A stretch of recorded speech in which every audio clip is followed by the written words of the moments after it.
You shouldn't love me. I'm just a banana seller. We're worlds apart, Amara cried. But Desmond, a billionaire with a dangerous past, whispered, Don't ever say that. He was engaged to Clara for business. His company needed her father's influence. But when he walked away, Clara vowed to destroy him. If I can't have him, no one else will. What to find out how far Clara's revenge will go, and if true love can survive the wrath of the powerful. This is Ugochii TV, where we share amazing stories that don't just entertain, but teach lessons as well. Please subscribe, turn on post notifications, and drop a comment telling me where you're watching from. It helps me know the beautiful hearts gathered around this story today. And for returning subscribers, your support means the world to me. Thank you. Now, let's dig into the story. The morning sun stretched lazily over the noisy streets of Ajegunle, Lagos. The smell of roasted corn, fried akara, and exhaust fumes danced in the air as bus conductors shouted names of destinations with cracked voices. Everywhere, people moved like waves, chasing survival, chasing hope. And among that restless crowd was a girl whose presence felt like calm in the middle of chaos. Her name was Amara. She was in her early 20s, dark-skinned, slender, with a smell so warm it could quiet a storm. Her eyes carried something rare, innocence mixed with quiet strength. On her head was a tray filled with ripe yellow bananas, balanced perfectly as she walked gracefully toward her small wooden stand beside the fuel station. That was her world, a corner of the street that smelt of sweat, laughter, and struggle. Every day, she stood there, calling softly, "Sweet banana, oh, fresh banana for your breakfast, oh." Amara didn't sell bananas because she wanted to. She sold them because life left her no choice. Her father died when she was 12, and since then, her mother had been battling a lung infection that stole her breath and her peace. Amara became the daughter, the provider, and the hope of a dying woman. Every morning before dawn, she fetched water, cooked, cleaned, gave her mother medicine, and went out to sell. Even when sales were poor, she would smile and whisper, "God is still faithful. Tomorrow will be better." That morning was no different until fate decided to walk her way. The sun burned fiercely. Sweat soaked her wrapper. Then suddenly, the sound of a powerful engine filled the air. A black SUV stopped right in front of her banana stand, the kind that didn't belong in that neighborhood. People turned to look. The car's glass shimmered. The air changed. Two men in black suits stepped down first, scanning the area. Then, the back door opened and a tall, striking man emerged.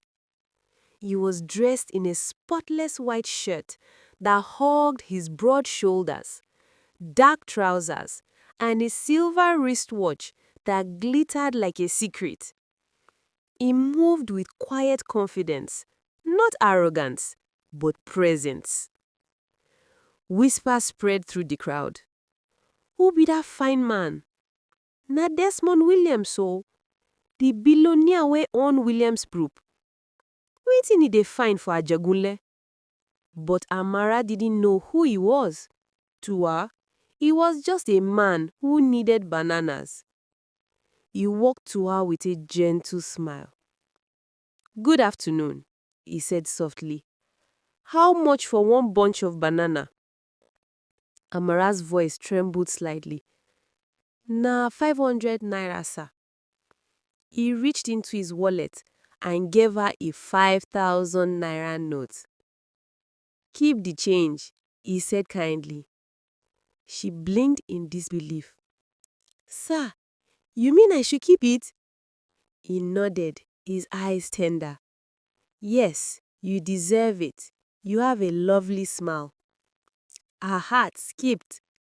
She had heard many words in her life: insult, pity, struggle, but never something so gentle. She smiled shyly. "Thank you, sir. God bless you." He took one bunch of bananas and entered his car. As the SUV drove away, leaving a trail of dust, Amara stood still, her heart strangely full. That night, she returned home with unusual joy. Her mother, weak but observant, noticed immediately. "Amara, my child, why are you smiling like that? Did you sell everything?" She laughed softly, setting her tray down. "No, Mama, I met a kind man today. He bought one bunch for 5,000 naira and told me I have a lovely smile." Mama Amara smiled faintly from her mat. "My daughter, sometimes God sends angels in human form. Maybe He sent this one to remind you that you're seen." Amara nodded slowly.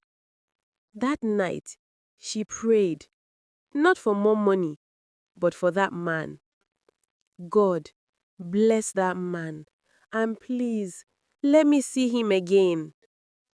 Meanwhile, far away in his mansion on Banana Island, Mr. Desmond Williams, CEO of one of the largest companies in Lagos, sat alone in his luxurious living room.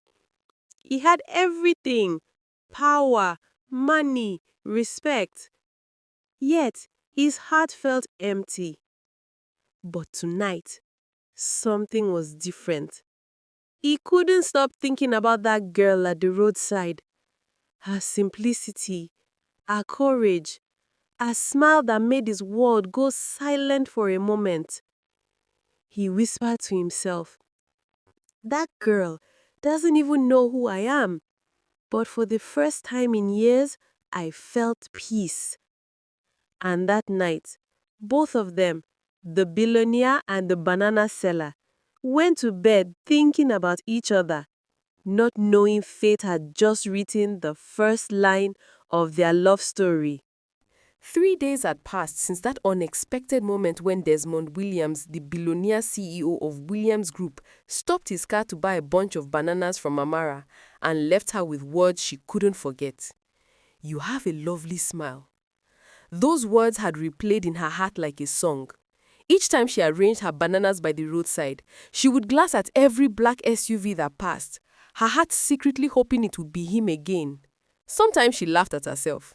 "Amara, don't dream nonsense, oh. Men like that don't come back to girls like you." Yet her heart refused to listen. The morning sun was fierce that day. The streets were busy, drivers shouting, vendors bargaining, preachers warning of judgment. Amara stood at her usual spot, her face glistening with sweat, but still wearing that gentle smell she was known for. "Fresh banana, oh, sweet banana, come and buy," she called out softly. Then suddenly, the air changed. A soft hum of an engine, calm and rich, came from behind her.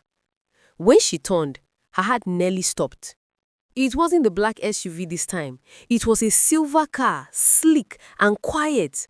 The driver's door opened, and there he was again, Desmond. The same calm eyes, same iron smile, but dressed simply this time in a plain white shirt and dark jeans. Amara froze, her lips parting in shock. "Good morning, Amara," he said warmly, like they'd known each other for years. She swallowed, trying to steady her voice. "Good morning, sir. You came back." He nodded with a smile that softened her heart. "Yes, I was passing by, and I thought maybe I should buy another bunch of bananas," and another smile. Her cheeks turned warm. She laughed shyly, not knowing what to say. She quickly packed a bunch and handed it to him. 500 naira, sir." He took out 2,000 naira and stretched it towards her. "Keep the change." She shook her head firmly. "No, sir, you already gave me too much last time. I can't take more." Desmond looked at her quietly, admiration glowing in his eyes. "Then let's call this one a thank you for reminding me that happiness doesn't come from money." Her heart softened. She looked up at him, puzzled. "Sir, how can I remind you of that?" Because, he said gently, you smile even when life gives you no reason to. That's real wealth. The words sank into her soul like rain into dry soil.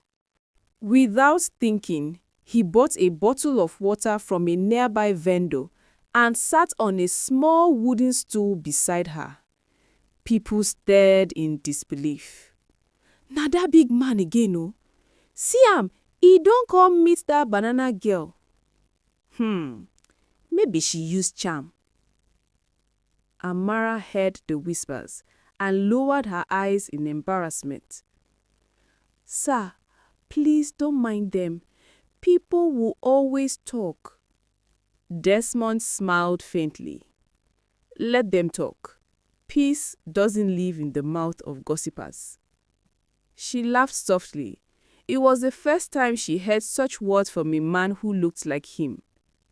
They talked for almost an hour about life, about struggles, about dreams that never died.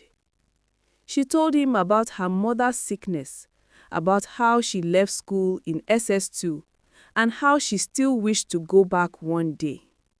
Desmond listened, really listened. No man had ever looked at her that way before, like she mattered. When she finished, he said quietly, "You are stronger than most people I know. You may not have much, but your heart is richer than gold." Her eyes glistened with tears she quickly wiped away. "Sir, when you have nothing, you learn to hold on to peace like it's all you have left." Desmond looked away for a moment. He had millions in his bank account, yet no peace in his heart. But here, beside this banana girl, he felt something new: contentment. Then the sky darkened without warning. Thunder rolled across Lagos and heavy rain began to fall. Traders shouted, running to cover their goods. Amara tried to protect her bananas with a torn nylon bag, but the wind grew wild.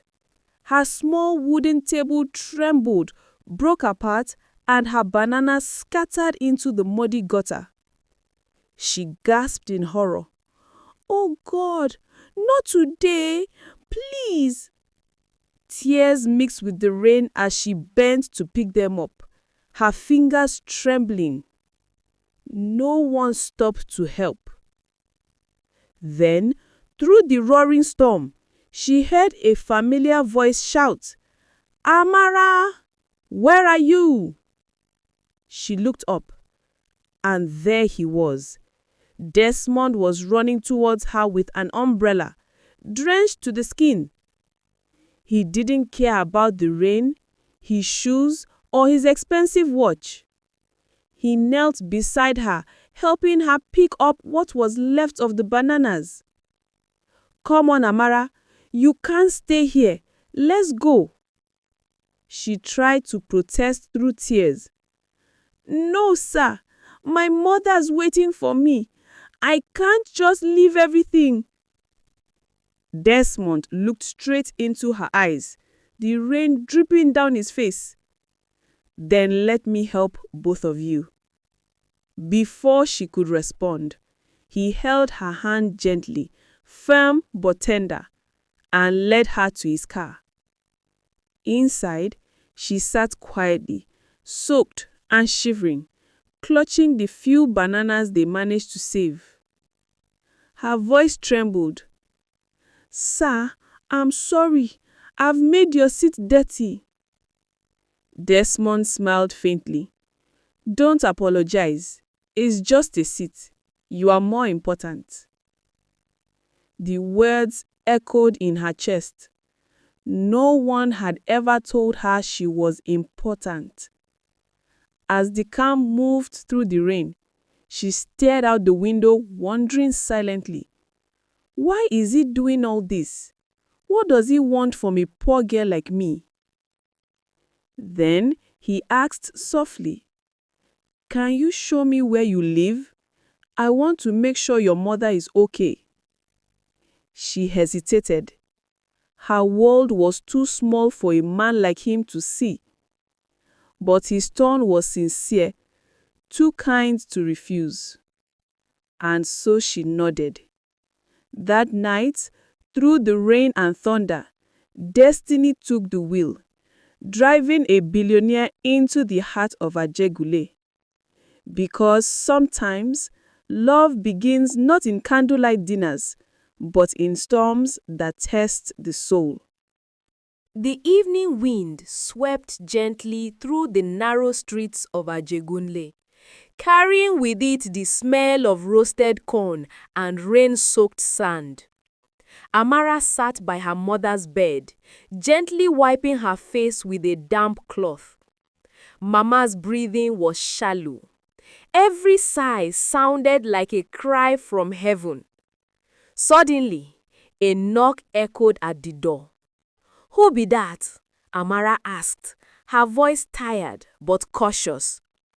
Before she could move closer, the door creaked open and there he was, Desmond. The same man who had stopped in the rain that afternoon, now standing in her humble one-room house, dressed in a plain t-shirt, his face carrying a calm smile that did not belong to the chaos of Ajegunle.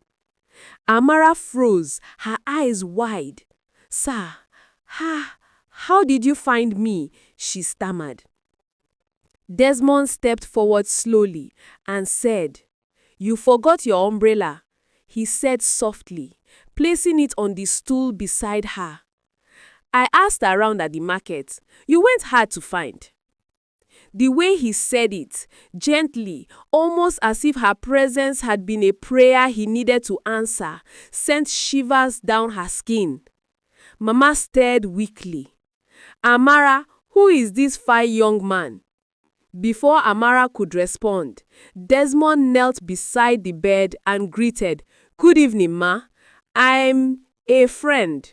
I came to see how you're feeling." Mama smiled faintly. Good men still date this world." They talked for a while about herbs, hospitals, and hope. Desmond noticed the old bottles of medicine stacked by the wall, some empty, others expired. The pain in his eyes deepened. When Amara stepped outside to fetch water, he followed her. "Why didn't you tell me she's this sick?" he asked quietly. Amara turned away.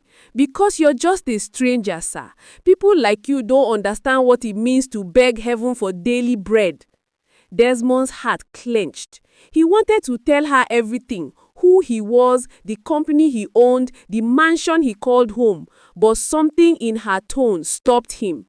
She didn't need pity, she needed purpose. He reached into his pocket and pressed a folded envelope into her hand. "Take this, it's for her treatment. Don't ask how much, just use it." Amara's eyes widened. "Sir, I barely know you." "Then know this," Desmond interrupted softly, his voice trembling. "Sometimes angels don't come with wings. They come with rain-soaked clothes and stubborn hearts." Their eyes met. He is full of calm fire, hers drowning in confusion and gratitude. For the first time in years, Amara felt something she couldn't name, a warmth that made her forget the hunger, the darkness, the fear. As Desmond turned to leave, she whispered, "Thank you for seeing me." He paused at the door, looked back at her and smiled faintly. "You'll understand soon," he said, and disappeared into the night. But as he entered his car, his phone buzzed. It was his personal assistant. "Sir, the board meeting is tomorrow. Your fiancée, Clara, will be attending." Desmond froze. Fiancée. His eyes darkened with conflict. Because in that single moment, he realized the girl from the banana stand had taken a place in his heart that no diamond ring could fill. The next morning came too fast for Amara. She hadn't slept well. The envelope Desmond gave her still lay untouched beneath her pillow, as though it carried both hope and danger. She kept asking herself, Why would a rich man care this much? Meanwhile, far across town, inside the shining glass walls of the D-Square Holdings, Desmond sat at the head of a long mahogany table. Every eye in the room was on him. Every decision waited for his command. But his mind was not there. It was back in Ajegunle, back to the girl with tired eyes and a soft smile that haunted his thoughts. Desmond, a feminine voice called sharply, pulling him out of his daze. It was Clara, his fiancée, the woman chosen for him by family, wealth, and status. She was beautiful, confident, and cold, like a diamond that sparkled but had no warmth. "You've been distracted lately," she said as the meeting ended. "What's going on?" Desmond forced a smile. "Just work pressure, Clara." But she knew him too well. "You are lying. You've been hiding something." Her tone carried suspicion, the kind that could cut through any secret. Later that day, Desmond drove back to Ajegunle, telling himself it was just to check if Amara had used the money. But deep inside, he knew the truth. He wanted to see her again. He parked a distance away and watched her from his car. Amara was at the fruit stand, smiling at a little boy who helped her arrange bananas. Her laughter rang through the air like soft music, healing something broken inside him. He stepped out quietly. "Still selling under the sun?" he teased, approaching her. Amara turned, startled, then smiled shyly. "Some of us don't have offices, sir." Her words hit him like truth wrapped in humility. He wanted to tell her, "You could have anything, everything," but instead, he said, "Then maybe, one day, the sun will rise for you alone." They both laughed lightly, unaware that someone across the road was watching. A sleek black SUV had stopped, and through its tinted glass, Clara sat, eyes narrowed, watching every move. Later that evening, Desmond returned home to find Clara waiting. She threw a glossy photo on the table. Amara's picture. "I followed you," she said coldly. "Who is she?" Desmond's heart skipped. He opened his mouth, but no words came out. "Do you realize what this could do to your reputation?" Clara snapped. "A banana seller? You throw away your name, your family, your company for her?" Her words burned his chest, but he spoke softly. "Twara, for the first time in my life, I met someone who doesn't see me as money. She sees me as a man." Clara's face hardened. "Then choose, Desmond, her or me. And remember, without me, your father's company loses its biggest investor." He turned away, staring out the window. The city lights blurred behind his tears. Back in Ajegunle, the rain started again, slow, patient, familiar. Amara stood by her window, praying for her mother, unaware that somewhere across the city, a man was being forced to choose between love and power. And that choice would change both their lives forever. Desmond sat alone in his penthouse that night, the city lights glittering far below like falling stars. His mind was a battlefield, Clara's ultimatum on one side and Amara's innocent smile on the other. He picked up his phone, stared at it for minutes, then finally dialed his father's number. "Dad, I can't marry Clara," he said flatly. "What nonsense are you saying, Desmond?" His father thundered through the phone. "The merger with her family is the reason our company still stands. Do you want to destroy everything I built?" He swallowed hard. "I'm tired of living for business. I want to live for love." Love? His father scoffed. You think love pays bills? You think love keeps a name respected? That girl you are chasing, she will ruin you. Mark my words. Desmond ended the call quietly, staring out at the thunderstorm gathering over Lagos. His heart pounded as lightning flashed across the dark sky. He whispered to himself, "If love is madness, then let me go mad." Meanwhile, in Ajegunle, Amara's night was no better. Her mother had gotten worse, coughing, sweating, her body shaking as fever raged through her. She held her close, tears streaming down her cheeks. "Please, Mama, don't leave me. You can't die now." She reached under the pillow, brought out the envelope Desmond gave her, and finally opened it.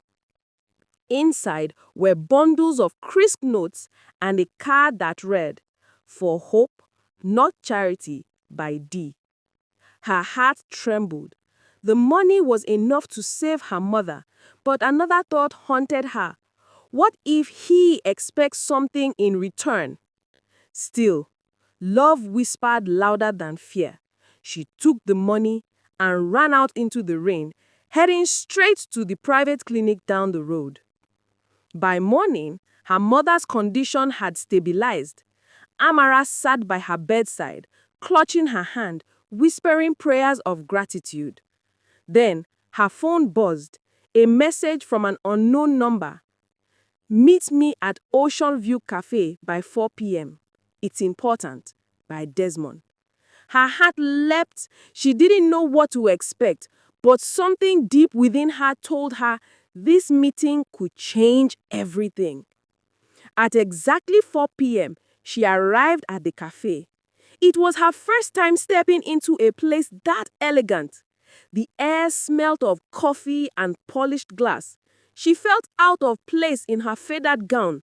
But Desmond stood up the moment he saw her, his face lighting up with that same gentle warmth. "You came," he said softly. "How could I not? You saved my mother's life." They sat, spoke quietly, their words painting emotions neither could fully describe. For the first time, Desmond didn't hide who he was. He told her about his company, his family, and Clara's threat.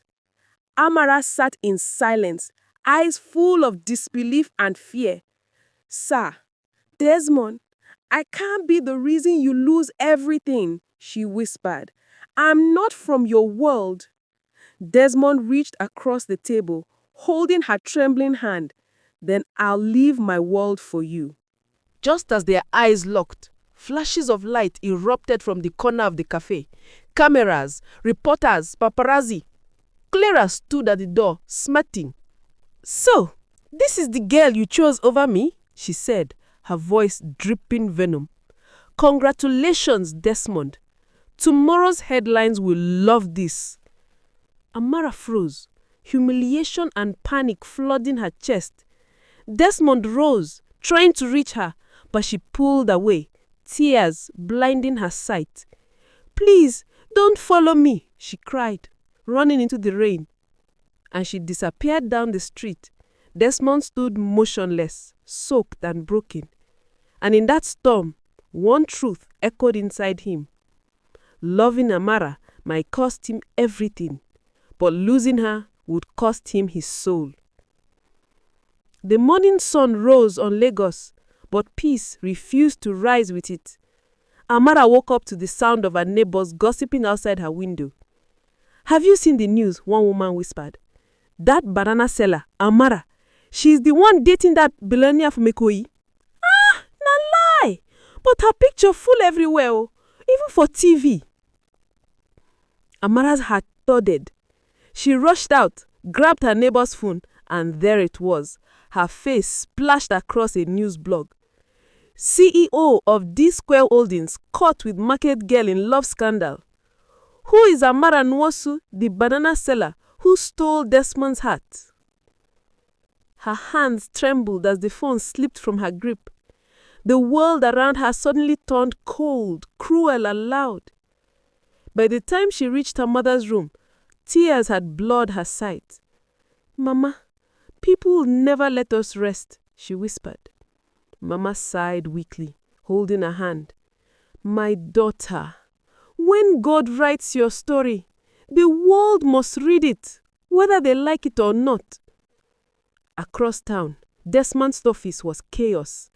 Cameras crowded the building, reporters shouting questions, and his father pacing furiously. "What were you thinking, Desmond? You've made a fool of yourself and this family," his father barked. "I love her, father." "Love? You've destroyed our image. Investors are withdrawing. Clara's father just pulled out of the merger." He slammed his fist on the desk. "That girl will ruin everything we built." Desmond's jaw tightened. "Then let it fall. I won't sacrifice my heart for a deal." His father stared at him, speechless for a moment, then said coldly, "If you walk out of this house, you walk away from the company forever." He didn't blink. He turned and walked out, straight into the storm that waited outside. Meanwhile, Amara couldn't step outside her door. Strangers came to the market asking for her, snapping pictures, mocking her. Children pointed and giggled. "See billionaire girlfriend, oh," they chanted. Shame burned through her chest until it felt like fire. She sat by her mother's bedside that evening, crying softly. Maybe he shouldn't have met me. Maybe love isn't meant for people like us. Then suddenly, a knock on the door. Her heart jumped. She wiped her face, opened it slowly, and gasped. Desmond stood there, rain-soaked again, just like the first day. Only this time, his eyes carried both love and pain. "Why are you here?" she whispered, trembling. He stepped closer. "Because I couldn't breathe without seeing you." She shook her head, tears falling. "You've lost everything because of me. Go back, Desmond, please."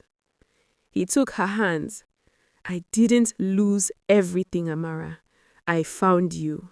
That's enough." They stood there, in silence, two broken hearts, finding shelter in each other's arms. But just as she leaned against his chest, headlights flashed outside. A black SUV screeched to a halt. Clara stepped out, flanked by two men in dark suits. Her lips curled into a smile colder than Harmattan wind. "Desmond," she said calmly, "you just made the biggest mistake of your life." Desmond turned, shielding Amara behind him. "What do you want, Clara?" She held up a document and tossed it to the ground. "An arrest warrant for fraud. Your girlfriend here is being accused of extorting you." Amara gasped. "What? That's not true." Desmond's eyes blazed with fury. "Clara, you've gone too far." But before he could finish, the men stepped forward, flashing police badges. "Miss Amara Nosu, you are under arrest." The world froze around her. Desmond's heart shattered as he watched them handcuff the only woman who ever loved him for who he was. And as the car drove off into the night, the rain began again, slow and merciless. Night fell over Ajegunle, quiet but heavy. The street lights flickered weakly as Desmond parked his car in front of Amara's small compound. Inside, Mama Amara was waiting, a smile of relief softening her tired face when she saw them. "My daughter," she whispered, touching Amara's cheek. "God truly sent this man to us." Desmond bowed slightly. "Mama, it's an honor to know you." But even as they exchanged smiles, the shadow outside never moved. The man in black, hidden behind a broken fence, whispered into his earpiece, "She's inside now, waiting for further orders." Inside the small room, Desmond sat on the edge of the bed, while Amara served him tea. Her hands trembled slightly, not from fear, but from how deeply she felt his presence. She couldn't look into his eyes for long. It made her heartbeat dance. "Sir, Desmond?" he corrected gently. "Please call me Desmond." She blushed. "Desmond, thank you for today. You've done more than I deserve." He smiled softly. "Don't say that. You deserve peace, love, and every good thing this world denied you." Her eyes glistened. "You talk like a man who's known pain." He looked away. "I have. Money bought me walls, not warmth. Power gave me control, not happiness. But you." He paused, and his voice breaking slightly. "You gave me something money can't buy. Truth." The silence that followed was tender, alive. They both felt it, the pull between two worlds trying to meet halfway. Amara whispered, "Desmond, do you ever think love can survive where money rules?" He took her hand slowly. "If it's real love, it doesn't bow to money, it conquers it." But just as those words left his lips, a loud bang shattered the moment. The window cracked. Mama Amara screamed. Desmond leapt up instantly. "Stay down," he shouted, pulling Amara to the floor. Two dark figures burst through the doorway, masks covering their faces. One of them shouted, "Where's the girl? Take her now!" Desmond's instinct kicked in. He charged at the first man, tackling him to the ground. The other swung a weapon, but Desmond caught his wrist, twisting it hard until he dropped it. "Run, Amara! Get your mother and hide!" But before she could move, one of the men grabbed her arm roughly. Desmond's eyes blazed with rage. He struck him once, hard enough for the man to stumble back. They fought fiercely, crashing into the wooden table and scattering the few belongings in the room. Amara's screams filled the air as the chaos unfolded. Neighbors began to shout from outside. Someone blew a whistle. The attackers panicked. One of them hissed, "We'll be back for her," and fled into the darkness. Silence returned, only broken by Amara's sobs and Mama Amara's trembling voice. Desmond's knuckles were bleeding, his shirt torn, but his arms wrapped tightly around Amara. "It's okay," he whispered. "They're gone." She clung to him, crying into his chest. "Why won't they leave us alone? Why, Desmond?" He stroked her hair gently. "Because they fear what they can't control. Our love." Minutes later, police sirens echoed in the distance. Desmond made a quick call. "Get security to this address immediately and find out who sent those men." As the officers arrived, one of them handed him something that had fallen from the attackers. A gold bracelet with the initials C.W. Desmond's face hardened instantly. He muttered, "Clara Williams." Amara looked at him. "Who's that?" He sighed deeply. "The woman I was supposed to marry." Amara froze, her lips parting in shock. "You mean she is the one behind all this?" Desmond nodded slowly. "And she won't stop until she destroys everything I love." He turned to face her fully. His voice was low but steady. "Amara, you're not safe here. I'm taking you and your mother away tonight." She tried to protest. "But my shop, my home." He held her shoulders, looking straight into her soul. "None of that matters if I lose you." The way he said it made her heart melt and ache at the same time. Tears slid down her cheeks as she whispered, "Desmond, What if love cost you everything? He brushed her tears gently with his thumb. Then let me pay the price. You're worth it. Outside, lightning flashed across the night sky. And as the rain began again, Desmond led them both into the car, unaware that far away, Clara was watching their every move on her tablet, smiling coldly. This is just the beginning. Let's see how far love can run when danger is chasing. The rain refused to stop that night. Thunder rumbled like an angry god as Desmond's car sped down the lonely expressway, headlights slicing through the darkness. In the back seat, Amara held her mother tightly, her heart racing faster than the rain that beat against the windows. "Where are we going?" she asked softly. Desmond's eyes stayed fixed on the road. "Somewhere no one will find you." He wasn't just running from danger. He was running from his past. The bracelet with the initial CW burned in his pocket like a curse. When they finally stopped, it was before a quiet bungalow hidden behind tall trees on the outskirts of Lagos. Desmond opened the door for them. "You'll be safe here. My late father built this place as a retreat."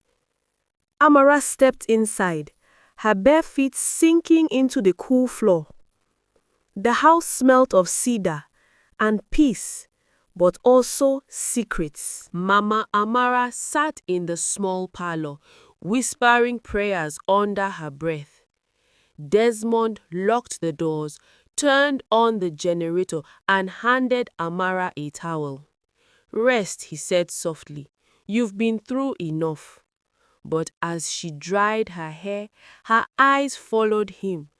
The way his jaw tightened, the way his shoulders carried both strength and sadness. Something in her heart whispered, "This man is fighting more than just danger. He is fighting himself." "Desmond," she called gently. He turned and their eyes met. Silence, heavy but sweet. "Why didn't you tell me about her, Clara Williams?" He sighed deeply and sat beside her. "Because that part of my life is poison. Clara and I were engaged for business, not love. My company needed her father's influence. But when I ended things, she swore to destroy me." Amara's chest tightened. "And now she's trying to use me to hurt you?" He nodded slowly. "She doesn't understand that what I feel for you is real." The words hung in the air like a confession wrapped in lightning. Amara's lips trembled. "You shouldn't love me, Desmond. I'm just a banana seller. Your world and mine." He placed a finger on her lips. "Don't ever say that. Love doesn't ask for permission from the world." Her breath hitched as he leaned closer, eyes locked on hers. Every heartbeat between them spoke louder than words ever could. But before the moment could bloom into something more, a sudden knock shattered it. Bang, bang, bang. Mama Amara screamed. Desmond grabbed his gun instantly. "Stay behind me," he ordered. He moved to the window cautiously, but what he saw made his blood run cold. It was one of his own men, Thomas, drenched from the rain, holding a torn shirt and trembling. Desmond opened the door. "Thomas, what happened?" "Sir," he gasped, "they found us. Someone inside your company leaked your location." Desmond's face hardened. "Who?" He hesitated, shaking his head. "Is someone close? Someone you trust?" Desmond's grip tightened on his weapon. "Get inside." But before Thomas could step forward, a red laser dot appeared on his chest, and a sharp crack split the night. A gunshot. Thomas fell instantly. Amara screamed. Desmond pulled her to the ground, shouting, "Lights off!" He crawled to the window and saw two black SUVs parked in the rain, Clara's men. They were already surrounding the house. "Amara," she whispered, her voice breaking, "we're trapped." Desmond's mind raced. There was a secret passage. His father had built it during a kidnapping scare years ago. He grabbed Amara's hand and said, "Follow me, don't look back." They ran through the narrow hallway, lightning flashing through broken windows. Mama Amara was crying silently, clutching her Bible. "God, protect us," she whispered. Behind them, heavy boots thudded closer. Bullets tore through the walls. As they reached the hidden exit behind a bookshelf, Desmond pushed it open but stopped suddenly. Standing in the doorway, gun in hand, was someone Amara never expected to see. It was Lekan, the young man from the banana market, her old friend, the one who had once confessed love to her. "Amara," he said, eyes glinting with regret, "I'm sorry, but Clara paid me to find you." The room fell silent. The only sound was the rain outside and the sound of heartbreak. Amara's knees weakened. "Lekon, you betrayed me?" His voice cracked. "I needed the money, Amara. My mother is dying." Desmond stepped forward, fury burning in his eyes. "And you sold her life for that?" Lekan's hand shook. "I never meant it to go this far. Clara wants her alive, not dead." Desmond raised his weapon slowly. "You have 5 seconds to step aside before I forget I ever knew mercy." Tears rolled down Amara's face as she whispered, "Desmond, don't, please." The thunder roared again, and between love, betrayal, and fear, one wrong move could cost them everything. The rain had stopped, but the tension inside the safe house was thicker than ever. Desmond's gun was still raised, aimed at Lekan, whose hands shook violently. Amara stood between them, her heart pounding faster than the storm that had just passed. "Desmond, please," she whispered. "Don't do it. He didn't mean to hurt anyone." Desmond's jaw tightened. "Amara, he's working for Clara. He led them here. This is not a mistake. This is betrayal." Lekan's eyes pleaded. "Sir, I didn't know it would be like this. I needed the money for my mother's operation. Please, I beg you." Amara's hand gripped Desmond's sleeve. "Desmond, I love you. But if you kill him, it won't bring peace. Please, think of what you are becoming." Desmond's fingers trembled on the trigger. His mind flashed back to every time Clara had tried to destroy them, every bullet fired, every life threatened. He thought of Amara's eyes, full of innocence, full of hope, and then he thought of his empire, his family, his name. The world could lose, but she couldn't. He lowered the gun slowly. "Get out of my sight, Lekon, and never ever betray anyone again. Understand?" Lekon nodded quickly, fear and relief mixing in his eyes. He disappeared through the secret passage, leaving Desmond and Amara alone. Amara exhaled shakily. You could have killed him?" Desmond closed his eyes for a moment. "I almost did, but I realized love doesn't thrive in blood. It thrives in courage, forgiveness, and sacrifice." She stepped closer, tears rolling down her cheeks. "Desmond, I've never felt so scared and so safe at the same time." He held her hands firmly. "Amara, nothing in this world matters more than me than you. I don't care about money, threats, or even my family's approval. You are my heart." Her lips trembled. "And you are mine, Desmond. But what about Clara? She won't stop." Before he could answer, a sudden knock echoed through the house. They froze. A cold voice called from the door. Desmond Williams, you think you can hide love in a world full of power? You're wrong. Clara stepped into the doorway, elegant and deadly, her eyes glinting like daggers. Behind her, two masked men held guns casually, aiming straight at them. Desmond pushed Amara behind him.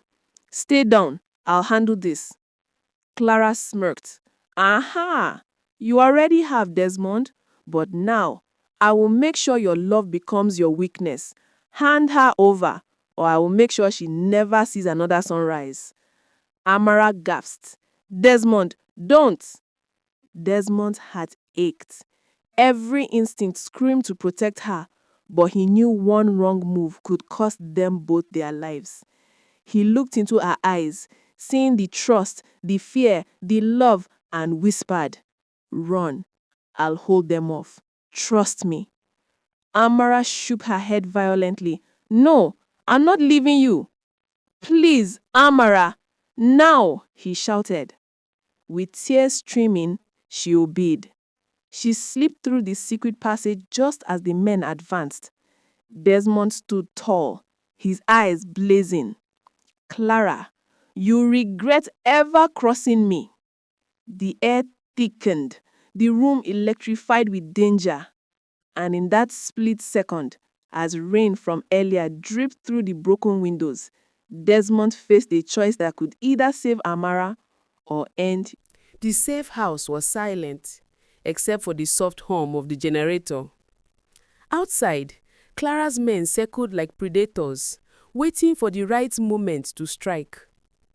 Inside, Desmond stood in the center of the room, his chest rising and falling rapidly. His eyes burned with fury and fear, but most of all, love. He would not let Clara take Amara. Not tonight. Not ever. Through the secret passage, Amara crouched with Mama Amara, listening. She could hear Desmond's calm commands, his controlled breathing, the sounds of struggle. Her heart ached. Desmond, please be safe, she whispered, clutching her mother's hands. Back in the main room, the first man charged at Desmond. With lightning reflexes, Desmond disarmed him, flipping the gun across the floor. A second attacker lunged from behind. Desmond sidestepped and kicked him into the wall, sending a shower of plaster dust into the air. Clara appeared in the doorway, her heels clicking against the floor, her eyes blazing. You think you can fight me, Desmond? She hissed. I've trained for this. I always win. Desmond stepped closer, shielding the doorway behind him. I don't fight for power, Clara. I fight for love. Her laughter was cold and cruel. Love? Let's see how long that lasts, when I take everything from you. Desmond's jaw clenched. You have to go through me first. The next moments were a blur. Fists, tackles, and shouts. Desmond moved with precision, each strike calculated, each defense flawless. Clara's men fell one after the other, but Clara herself was relentless. Amara's heart pounded in the secret room. She wanted to run to him, to hold him, but she stayed hidden. Suddenly, a gunshot cracked through the walls. Desmond fell forward, pain exploding in his shoulder. No! Amara screamed, tears streaming down. But she wanted to rush out. Mama Amara grabbed her, whispering, Let him fight, child. Trust him. Desmond rose slowly, blood dripping from his wound. He looked at Clara, fury igniting every fiber of his being. You want to hurt me? Hurt me all you want, but leave her out of this. Clara smirked. Too late. She's mine now, or she dies. Desmond's eyes darkened. Never. He lunged forward, using his last strength, and knocked the gun from her hands. They grappled, rolling across the floor, each trying to overpower the other. Then, in a sudden moment of clarity, Desmond whispered, Amara, I love you. Always. Clara froze, her rage faltering for a split second. That was all Desmond needed. With a final precise move, he subdued her, pinning her against the wall. The sound of police sirens filled the night. Clara's men had fled into the darkness. Amara and Mama Amara emerged from the secret passage, rushing to Desmond's side. He looked at her, breathing heavily, blood mixing with rain and sweat. "Amara, I told you love conquers all." She collapsed into his arms, sobbing, her tears mixing with his blood-streaked face. "You're alive! You're alive!" she cried. Desmond held her tightly, his heart finally finding peace. "Yes, and I'll never let anyone take you from me. Not Clara, not money, not even the world." The night air was heavy, but for the first time, it felt warm. Love had won. Danger had passed. For now. But somewhere in the shadows, Clara watched, her eyes cold and calculating. "This isn't over," she whispered. "And next time, it will hurt more." The night was quiet again after the storm of chaos. Desmond sat on the hospital bed, his shoulder bandaged, his eyes soft but tired. Amara sat beside him, holding his hand gently, afraid that if she let go, he might disappear again. The smell of antiseptic filled the room, and the steady beep of the heart monitor was the only sound between them. For the first time, Desmond looked fragile, like a man who had given everything just to protect one woman. "Why did you risk your life for me?" Amara whispered, her eyes glistening. Desmond smiled faintly. "Because losing you would be worse than dying." Her tears rolled silently down her cheeks. She rested her head on his chest, listening to his heartbeat. It was weak but steady, like a promise refusing to fade. "You could have left me there," she said softly. Desmond shook his head. "I can build another company, buy another house, but there's only one you." His words pierced her soul. She looked up at him, trembling with emotion. "Desmond, I don't know what I did to deserve you." He cupped her face with his uninjured hand, his thumb brushing her tears. "You didn't have to do anything, Amara. You just had to be you." The room fell silent. Their eyes locked. Two worlds that never should have met, now bound by something stronger than fate. He leaned closer. She closed her eyes. And when their lips met, it was not just a kiss, it was a surrender. A moment where pain, fear, and distance melted into something pure. The door creaked open quietly. Mama Amara stood there, smiling weakly. "I told you, my daughter, sometimes angels come in human form." They both smiled shyly, pulling apart, but their hearts remained one. 2 weeks later, Desmond was discharged. The news of his injury and mysterious disappearance had spread across Lagos like wildfire. Reporters flooded the gates of his mansion, desperate for answers. But Desmond said nothing.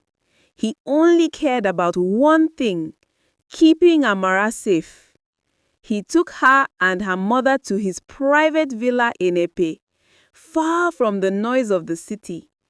It was peaceful, surrounded by palm trees, fresh air, and the sound of the sea. For the first time in years, Amara slept without fear, and Desmond laughed without loneliness. One evening, they sat by the beach watching the sunset paint the waves gold. Amara's head danced with the wind, and Desmond couldn't take his eyes off her. "You know," he said quietly, "I used to think love was a distraction, something weak, but you made me realize its strength itself." Amara smiled softly. "And you made me believe that even poor girls can be loved by kings." He laughed, pulling her close. "You are no poor girl, Amara. You're my queen." They sat in silence for a moment, the world at peace around them. But as the sun sank deeper into the horizon, a shadow lingered in the distance. A black car had parked near the villa. Inside, Clara watched them through dark-tinted glass, her face unreadable. She held a phone to her ear and whispered, "He thinks he's safe, but if I can't have him, no one will." She dropped the phone, revealing a gun on the seat beside her. Her red lips curved into a dangerous smile. And meanwhile at the villa, Amara leaned against Desmond's shoulder, her heart full. For once, she felt like the world was finally giving her a chance to be happy. She didn't know that danger was already circling again, and that their love story was about to face its greatest test yet. The morning sun spilled softly into the villa, painting gold across the curtains. Amara stared awake to the smell of sizzling eggs and laughter coming from the kitchen. For a moment, she thought she was dreaming until she saw Desmond wearing an apron, trying and failing to flip pancakes. "Are you cooking?" she asked, amused. Desmond turned, smiling sheepishly. "I wanted to surprise you. Don't laugh. Your husband might burn the house down for love." She giggled, walking over to help him cook. "You are lucky I'm here to save breakfast." They cooked together, laughing, teasing, stealing small kisses between the aroma of coffee and laughter. Mama Amara watched from the doorway, her hands clasped in quiet gratitude. "Finally, my daughter's smile has come home." The world for once felt still, peaceful, whole. But peace, as always, doesn't last forever. Far from the villa, a black car sat half hidden by palm trees. Inside, Clara's face glowed under the dim light of her phone screen. Her once elegant features were now shadowed by sleepless nights and rage. She zoomed in on her camera, Amara and Desmond laughing in the garden. Her nails dug into her palm. "She said he loved me," she muttered, voice trembling. A cold male voice came through her earpiece. "Do you want me to take care of it?" Clara's eyes flickered with hesitation, then hardened. "No," she whispered. "I'll do it myself." She ended the call, her reflection staring back at her in the car window. "Amara took everything from me. Now I'll take everything from her." That evening, the sky blushed purple as the sun dipped beneath the horizon. Desmond and Amara sat by the water, feet buried in the sand, watching the waves roll in and out like time itself.